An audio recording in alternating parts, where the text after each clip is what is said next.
INA Podcast.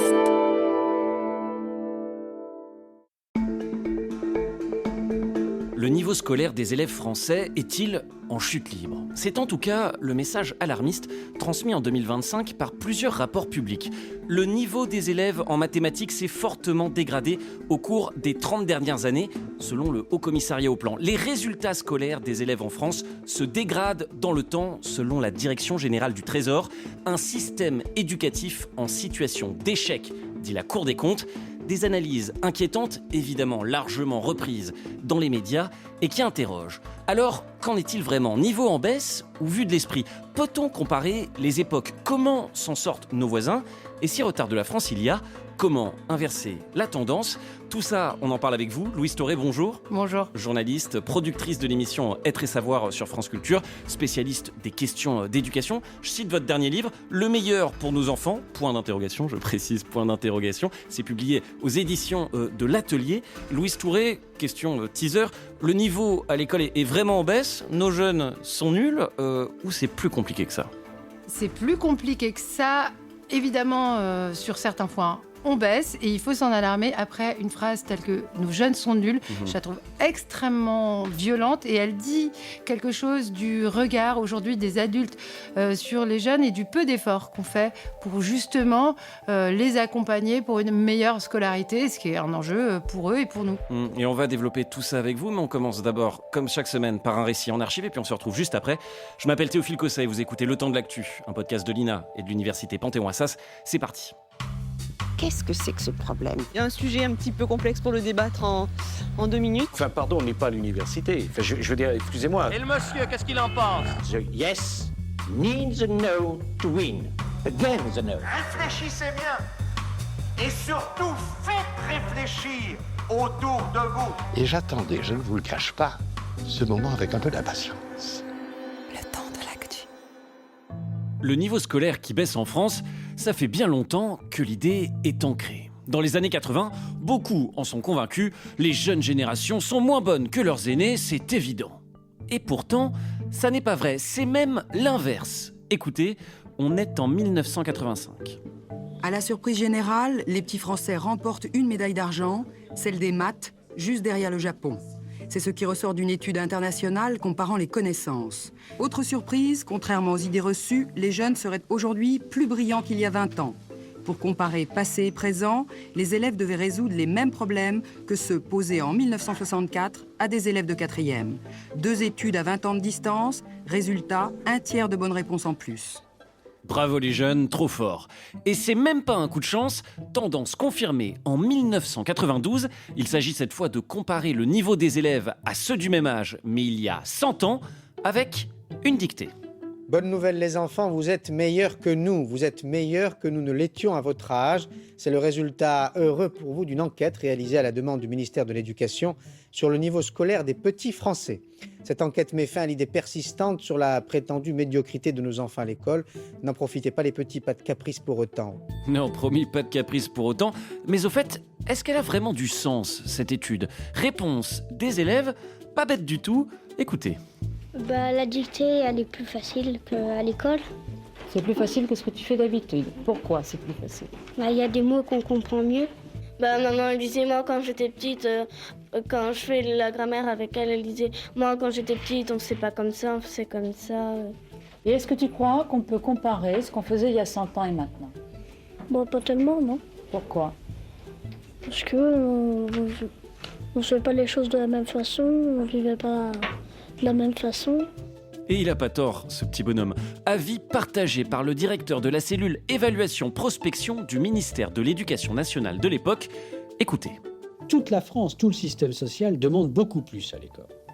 Et l'école a beau faire des progrès, ce qu'elle fait, le fait qu'on en demande beaucoup plus, et je dirais de plus en plus, fait qu'on recrée une espèce d'âge d'or d'autrefois, comme si autrefois l'école satisfaisait mieux à des besoins qui étaient beaucoup plus faibles.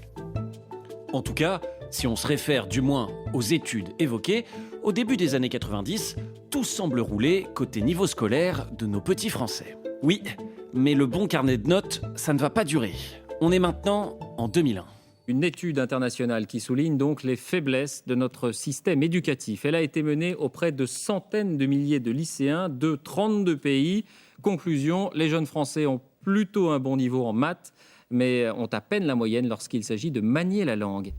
Cette étude, c'est le tout nouveau classement PISA, le programme international pour le suivi des acquis des élèves, mené par l'OCDE pour mesurer les performances des systèmes éducatifs des pays membres. La France découvre sa position, peut mieux faire. Les élèves français auraient la bosse des maths. 14 sur 20 au test, la France se hisse au 10e rang mondial.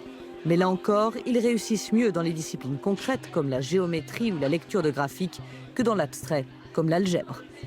Ils font des erreurs d'inattention, un peu comme à l'orthographe, des erreurs de signes, des erreurs de parenthèses, des erreurs de toutes bêtes, quoi. Et en plus, ils ne savent souvent plus leur table. Et ils savent de moins en moins bien lire. Aux évaluations internationales, les élèves français obtiennent à peine plus que la moyenne, au même niveau que les Américains. Si à 15 ans, ils savent trouver l'information dans un texte écrit, la comprendre ou l'interpréter, ils sont presque incapables d'y réagir en exprimant une opinion personnelle. Un classement PISA, publié tous les 3 ans, qui va devenir un peu la bête noire de l'éducation nationale. Exemple, en 2007, la position de la France est en recul par rapport aux autres pays de l'OCDE, que ce soit en maths, en sciences ou en compréhension de l'écrit. Pourquoi ?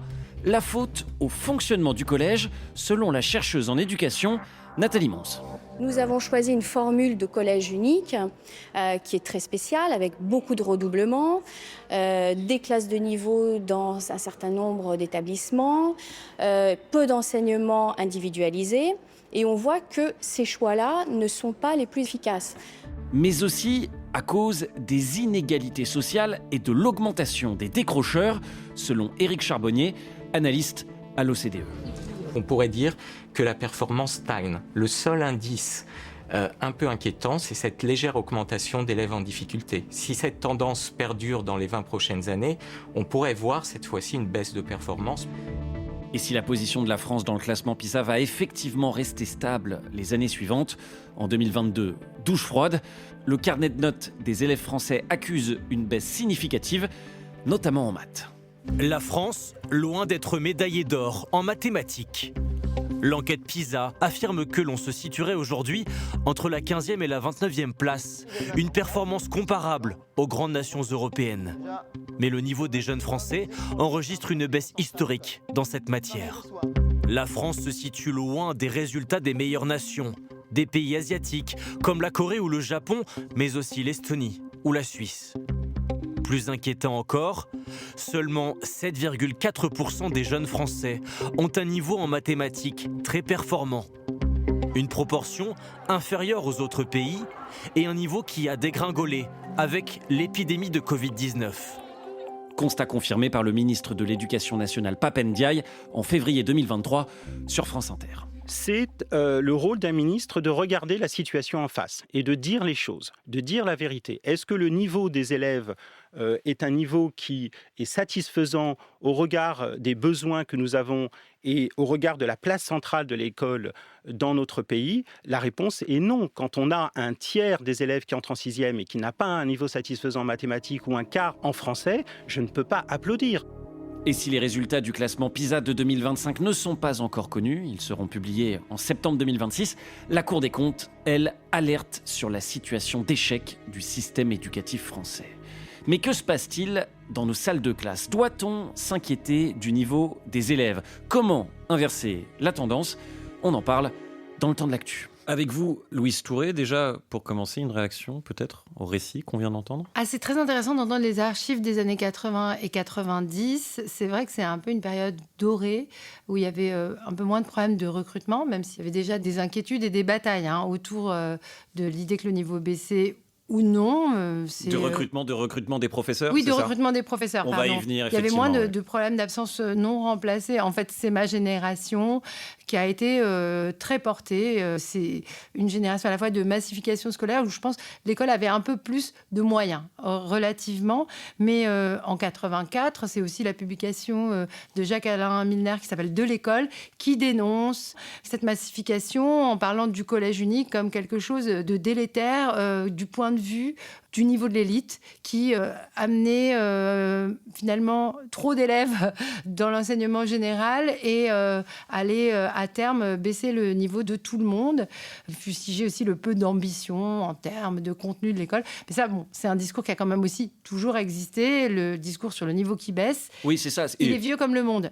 Même avant les archives de l'INA, ça existait déjà, grosso modo. Mais du temps de l'Antiquité grecque. Donc, en fait, c'est quelque chose qu'on a toujours dit. On s'est de tout temps plein de la jeunesse, ce qui ne veut pas dire qu'on ne doit pas s'inquiéter du niveau des élèves aujourd'hui. De toute façon, s'inquiéter du niveau des élèves, c'est le travail de l'école. De toute façon, on est là, l'école, en tout cas, est une institution qui existe pour que les élèves puissent acquérir des connaissances, apprendre. Et c'est l'élève qui apprend, c'est lui qui fait l'action d'apprendre. Ce n'est pas des connaissances qu'on lui verse dans le cerveau. Donc comment faire pour que ça se passe bien ? C'est toute la question pédagogique qui se pose dans les classes, effectivement. Et vous le dites, effectivement, des préjugés vieux comme le monde, que le niveau baisse. Néanmoins, ces préjugés, ils se confirment ces dernières années, si on en croit les études, notamment le dernier classement PISA, publié en fin 2023, mais de l'année 2022. Alors, il y a beaucoup de choses qui se mélangent avec PISA et on décide un peu d'en regarder certaines plus que d'autres. Ça dépend en fait qui en parle.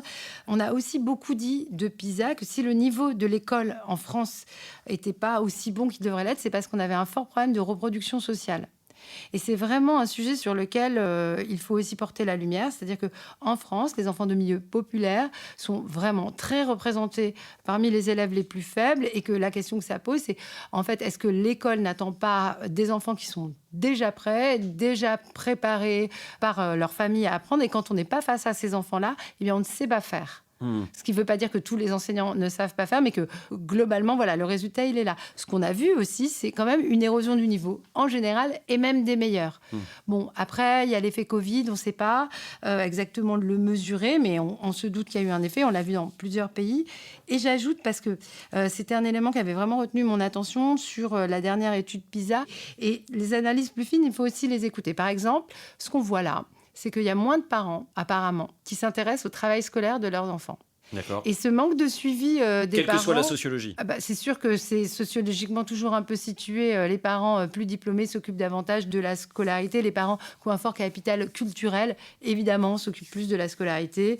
Les gens qui ont un fort capital économique peuvent aussi payer plus de cours particuliers, etc. Ce qui ne veut pas dire que les classes populaires ne le font pas, Mais quand les parents s'occupent moins de la scolarité, il y a peut-être une corrélation avec une relative baisse du niveau. Est-ce que cette baisse de niveau aussi, vous l'avez un tout petit peu dit, est-ce qu'elle ne doit pas être relativisée, notamment parce qu'il y a eu le Covid, parce que tous les pays de l'OCDE, ou presque, voient leur niveau baisser, parce que aussi, on le sait, nos capacités de concentration baissent, et pas que chez les enfants, chez nous aussi, adultes, la faute aux écrans, la faute aux réseaux sociaux. Est-ce que ça ne fait pas finalement relativiser un petit peu aussi cette baisse de niveau ? Moi, j'aime pas trop relativiser parce que j'aime pas trop baisser les ambitions du système éducatif. Moi, je pense qu'il faut être ambitieux, je viens de le dire, pour tous les enfants. Donc, je veux pas relativiser, je veux juste pas le formuler comme ça. Je pense qu'on a un devoir d'exigence. C'est bien de garder l'idée que on va le plus loin possible, on attend le meilleur des élèves et souvent, ils peuvent le donner. À ceci s'ajoute le fait que en France, et on ne le dit jamais, il y a beaucoup d'enfants pauvres. Il y a beaucoup d'enfants, plus que d'adultes en fait, proportionnellement, et qui vivent donc ces enfants dans des conditions qui sont loin d'être idéales pour apprendre. C'est pas juste partager sa chambre, c'est vivre dans des logements vraiment bondés ou pas savoir où on va vivre.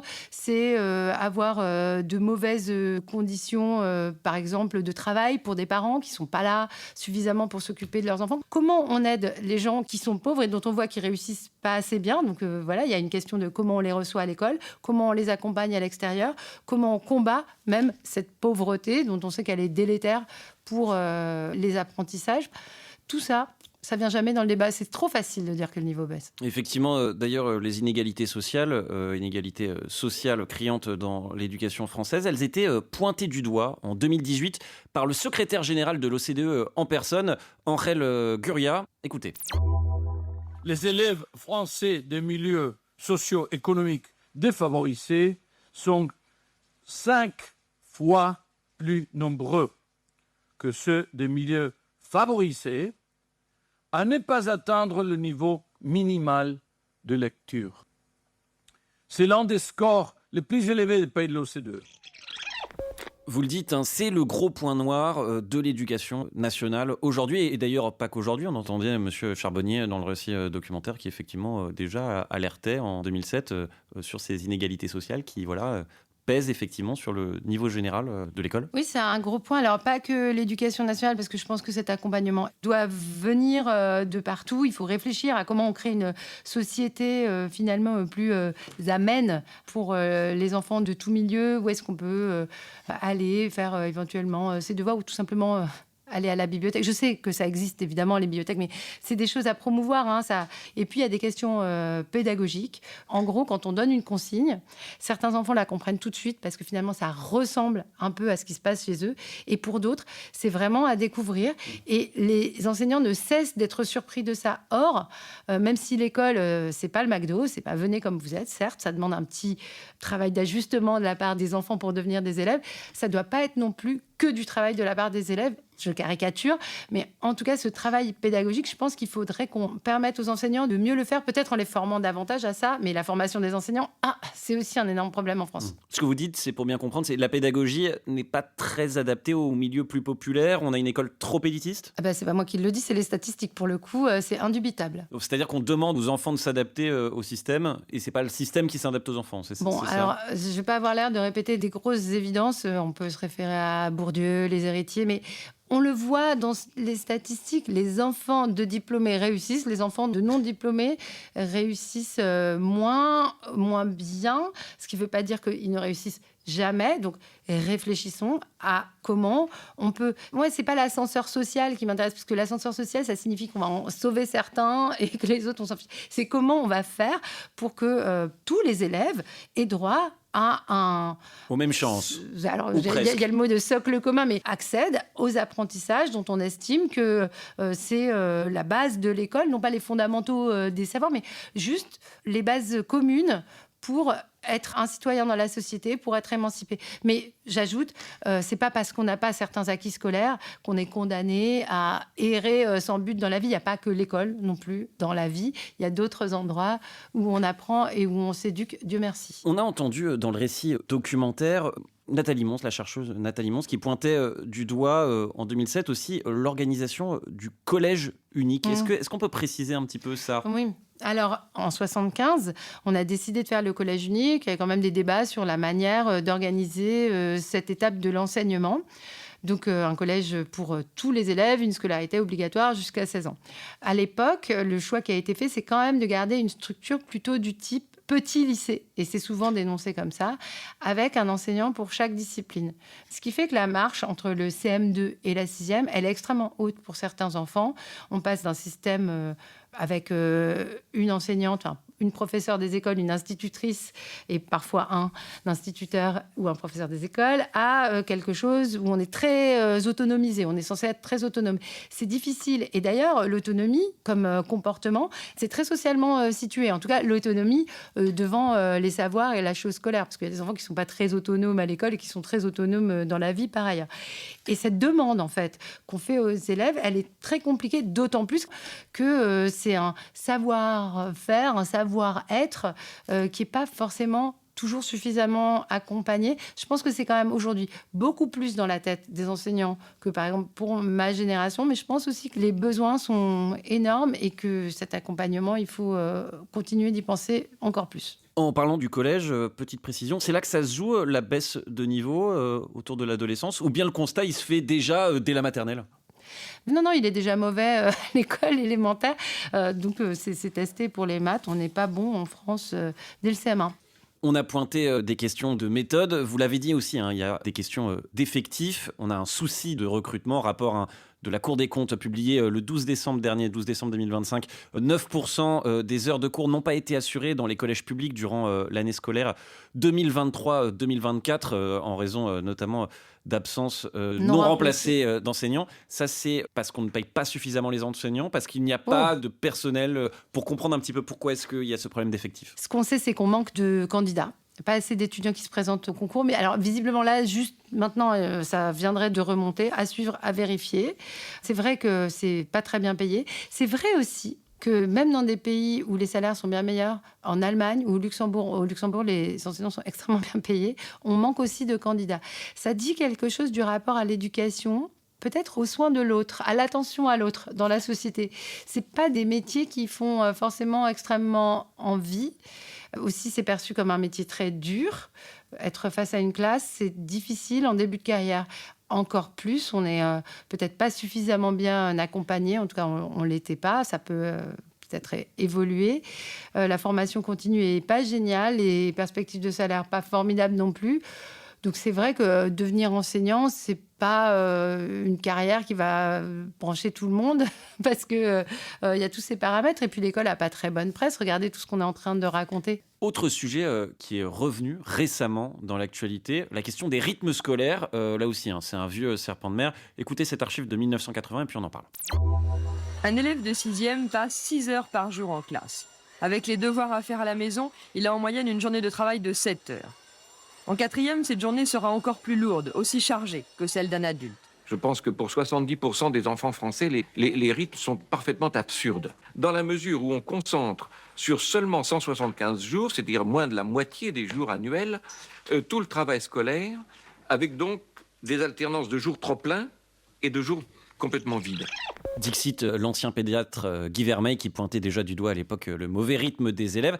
Et c'est vrai qu'ils ont parfois des journées de fou. Ils travaillent pour certains beaucoup plus que certains adultes. Ils se lèvent très tôt, les cours s'enchaînent et puis ensuite il y a les devoirs. Un rapport de la Convention citoyenne sur les temps de l'enfant rendu en novembre propose une réforme d'ampleur des rythmes scolaires. Ça aussi, ça joue sur le niveau des élèves. Ça peut être une réponse, une variable d'ajustement. Mais même si ça ne jouait pas, ce serait bien de changer les choses en fait.